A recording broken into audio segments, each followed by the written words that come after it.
Coin আগে গেছে তুলি না 8 আনা 50 পয়সা 1 টাকা 2 টাকা 10 টাকা কয়েন এই কিছু উদ্ধার হয়েছে।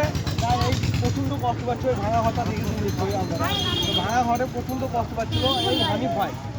হানিফ ভাই উদ্যোগ নিয়ে আমাকে বলে বলছি যাই হোক খাপা কষ্ট পাচ্ছে, আমরা দুজনে মিলে যাই হোক একটা ব্যবস্থা করে গায়ের লোককে বলে এই সেই ঘরটা থাকার একটা ব্যবস্থা করে দেবো, চায়না পঁচিশের ঘর করে।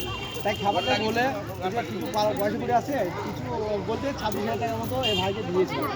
দেওয়ার পর ওইটা উঠে তো ঘরটা ভাঙি ফিন উড়ি দিয়ে ঘরটা ভাঙতে গিয়ে ভিতরে ঢুকে দেখছি জিনিসপত্র চাপা পড়ে আছে। চাপার পর বস্তা বেরোচ্ছে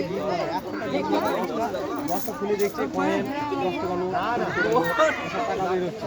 ওই টাকা দিয়ে ভালো হলো 26,000 টাকা দিয়ে তো সমস্ত ঘরটা কমপ্লিট হয় না। আমরা তাই চিন্তা করছিলাম কীভাবে ঘরটা করা হয়। সেই জন্য ওই টাকাগুলো কিছু বেরোলো চায়না পাঁচিলের ঘরটা কিছু হেল্প হয়ে গেলো। চায়না পাঁচিলের ঘরটা কদিন জীবনটা থাকে চলে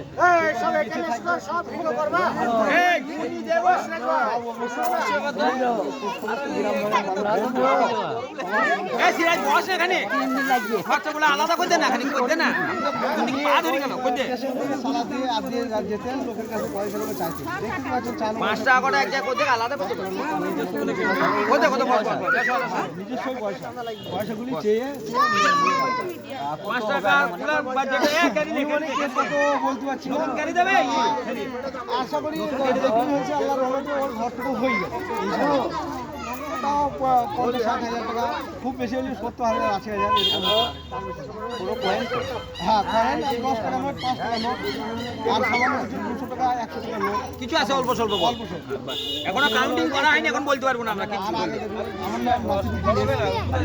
বাড়িতে যাইছে আমরা শিখে আসবো।